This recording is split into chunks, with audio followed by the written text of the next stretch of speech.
AP వ్యాప్తంగా సంచలనం సృష్టించిన చిలకలూరిపేట ఐసీఐసీఐ బ్యాంకు కుంభకోణంలో కీలక సూత్రధారిగా ఉన్న తెలుగుదేశం పార్టీ నేత అడ్డంగా దొరికిపోయాడు.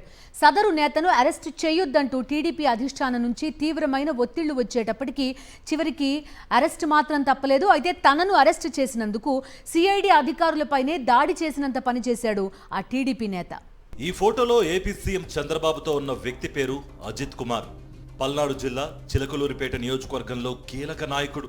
ఎన్నికల ముందు వరకు చిలకలూరిపేట నుంచి టీడీపీ టికెట్ కోసం లాబియింగ్ చేశాడు.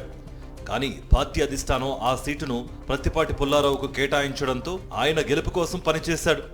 ఎన్నికల సమయంలో పార్టీ ఫండ్ భారీగానే ఇవ్వడంతో పాటు పుల్లారావు కూడా భారీగా నగదు ముట్టజెప్పాడని చిలకలూరిపేటలో జోరుగా ప్రచారం సాగింది. అధికారాన్ని అడ్డం పెట్టుకుని అజిత్ కుమార్ చేసిన అక్రమాలు అన్నీ ఇన్ని కావు. చిలకలూరిపేటలోని ఐసీఐసీఐ బ్యాంకులో పలువురు ఖాతాదారులు భారీగా తమ నగదు ఫిక్స్డ్ డిపాజిట్ చేశారు. అప్పట్లో ఆ బ్రాంచ్ మేనేజర్ గా ఉన్న దూడ నరేష్ చంద్రశేఖర్ తో చేతులు కలిపిన అజిత్ కుమార్ తరువాత అతనితో కలిసి బ్యాంకును లూటీ చేయడం మొదలుపెట్టాడు. తమ పిల్లల చదువుల కోసం, పెళ్లిళ్ల కోసం, తమకు వృద్ధాప్యంలో ఉపయోగపడతాయని ఎందరో ఖాతాదారులు ఈ బ్యాంకులో డిపాజిట్ చేశారు. అలాగే రికరింగ్ డిపాజిట్లు చేయడంతో పాటు గోల్డ్ లోన్లు కూడా పొందారు. రికరింగ్ డిపాజిట్ వడ్డీ తీసుకునేవారు బ్యాంకుకు రావడంతో వారి ఖాతాలో డిపాజిట్లు మాయమైనట్లుగా తెలిసింది. దీంతో 4 నెలల క్రితం చిలకలూరిపేటలో బాధితులు పెద్ద ఎత్తున ఆందోళన చేపట్టి తమ డిపాజిట్ నగదు ఏమైందంటూ ధర్నా నిర్వహించారు. బ్యాంకు మేనేజర్ నరేష్ చంద్రశేఖర్ తో కలిసి టీడీపీ నేత అజిత్ కుమార్ ఖాతాదారుల డిపాజిట్లు మాయం చేసినట్లుగా అప్పట్లోనే పెద్ద ఎత్తున ప్రచారం జరిగింది. సిఐడి అధికారులు అజిత్ కుమార్ను విచారించేందుకు మొదట్లో సాహసం చేయలేదు.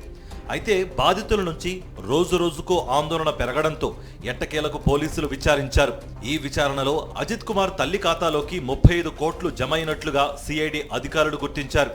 అయితే స్థానిక ఎమ్మెల్యే ప్రత్తిపాటి పుల్లారావుతో పాటు టీడీపీ అధిష్టానానికి ఇతను దగ్గరి వ్యక్తి కావడంతో అరెస్ట్ చేయకుండా పార్టీ పెద్దల నుంచి పెద్ద ఎత్తున ఒత్తిడి తీసుకొచ్చారు.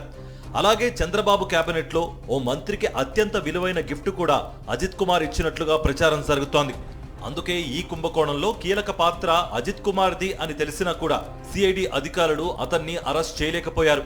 చివరికి బాధితుల నుంచి తీవ్రమైన నిరసన వ్యక్తం కావడంతో ఎట్టకేలకు అతన్ని సిఐడి అధికారులు అరెస్ట్ చేశారు. అజిత్ కుమార్ ను అరెస్ట్ చేసిన సిఐడి పోలీసులు అనంతరం విజయవాడ కోర్టులో ప్రవేశపెట్టారు. కోర్టు అతనికి 14 రోజుల పాటు రిమాండ్ విధించడంతో అధికారులు నెల్లూరు జైలుకు తరలించారు.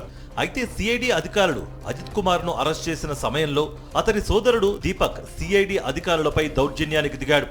దాదాపుగా వారిపై దాడి చేసినంత పనిచేశాడు. మేము అధికారంలో ఉన్నాం, మమ్మల్ని ఎలా అరెస్ట్ చేస్తారు, మీ సంగతి తెలుస్తాం, ఏ ఒక్క అధికారిని విడిచిపెట్టే ప్రసక్తే లేదంటూ అన్నదమ్ములిద్దరూ వార్నింగ్ ఇచ్చారు. దీంతో తమ విధులకు ఆటంకం కలిగించారంటూ సిఐడి అధికారులు చిలకలూరిపేట రూరల్ పోలీస్ స్టేషన్లో ఫిర్యాదు చేశారు. పోలీసులు వారిద్దరిపై కేసులు నమోదు చేశారు.